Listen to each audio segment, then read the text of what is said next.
The Community Foundation of Greater Muscatine is celebrating 2 decades of success. It's success that's anchored in good hearts and good minds coming together.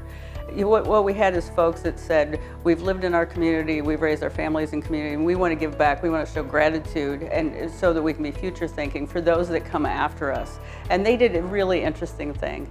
They sat down, and not only did they have dialogue and bring leadership to the table, they went ahead and they took action. And because of that action, we're currently at a $38 million organization that gives back to our community and provides leadership in so many different ways and in so many different facets. And today, we celebrate all the foundational work that has happened and the great success it's brought for us as we move into the future. Really, the support fund was the precursor because I would use it to fund anybody that wanted to start doing something nice. It was just remarkable for a person, just an ordinary guy off the street in Muscatine, Iowa, to be able to do that. But it wasn't properly leveraging. The community should be involved in it, not just one person making his own judgments, but involve the whole community. So when I learned of the Community Foundation way, then I thought, wow, this is terrific.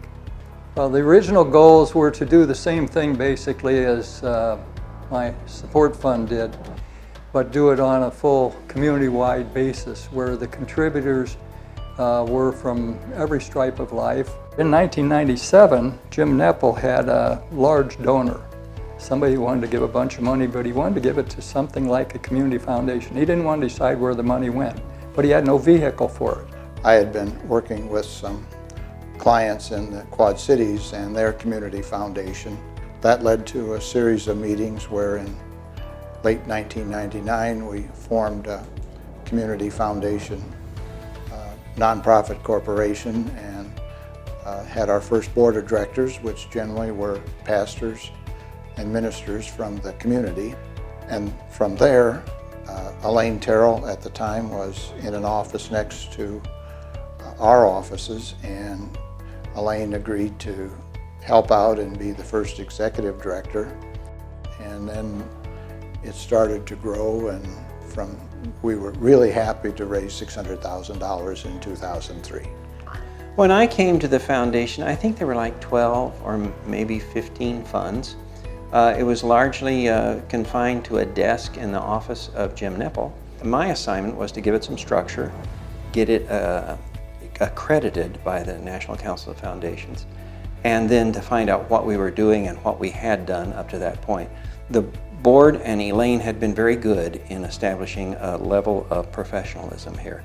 Those of us that started early on, the goal was to support the people in the community that had the needs and needed the help. I had read about micro loans in India, and so we created micro grants, and we made grants from $50 to $500 on this. And there were things like to put a ramp in a lady's backyard because she was confined to a wheelchair and couldn't get in her house. And that's what we did to start with. And so we got publicity. I had this giant check printed up, so we had pictures of the giant check with the recipient. And the paper was so nice to us. They printed that stuff. And I gave a presentation called Perhaps You Have a Dream. And it was, if you have a dream of a better town, or a better church, or a better club, or a better activity for your children, then bring it to us and we'll see if there's some way we can help you make that happen with money. That idea had traction, and so we were able to grow the number of funds and grow the number of contributions to the funds from people who were not starting the funds. So it was a neat deal. It got it off the ground. Oh, the Model T, what happened? This guy, Dick Maeglin, he gave me a 1923 Model T Ford, a touring car. And I thought, why would Dick do that?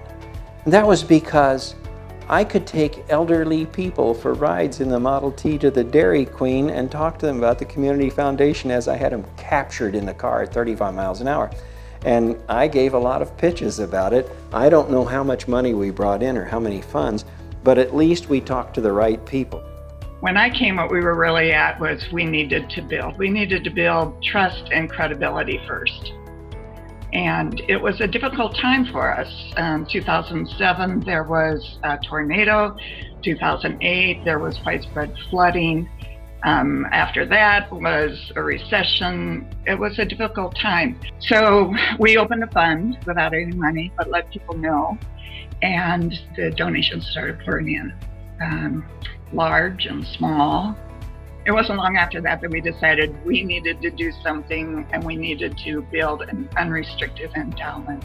With a very large and first gift from Bob and Joanne Jensen, we were able to establish an endowment. After that, lots of other people kept adding to that pool. And really what it did was it cemented the future of the community foundation and our ability to react. A major piece for the community and the county revolves around scholarships, Muscatine High School, and a lot of others, like the great folks in West Liberty who have the Youth Dream Catchers program. I'm really excited that the Community Foundation can now be more strategic, more impactful. They can be a big player in the community and in the county, and I see that happening. Community foundation, the word is foundation, the underpinnings for a community. It can be the foundation, that can be the thing that the community is built upon. It was unproven and nobody knew what it was, and Dick did. Dick Maeglin and Jim Nepple and John Hintermeister. These early people really had a vision, and I was so proud to be hooked up with them. And I felt like I was walking with giants. I could easily see this foundation in 10, 15 years being a $100 million foundation. The philanthropy of Muscatine is dramatically better today because of the Community Foundation. We have new social problems here, and I see the Community Foundation as being a powerful weapon in the war against defeat. Together, we can solve a multitude of problems. We can do unbelievable things when we work together.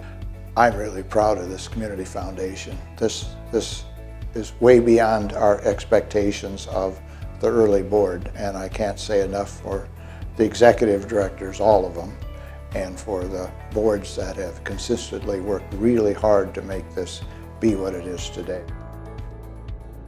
We look forward to what the future holds because of the work that the community does, and because of the generosity where people open their hearts and their pocketbooks and they open their calendars to make sure they make time and make energy and bring the dollars alongside to secure today and to anchor the future. And I look forward to 10 years from now sitting down and hearing where we're at, but 20 years from now we're all going to be amazed.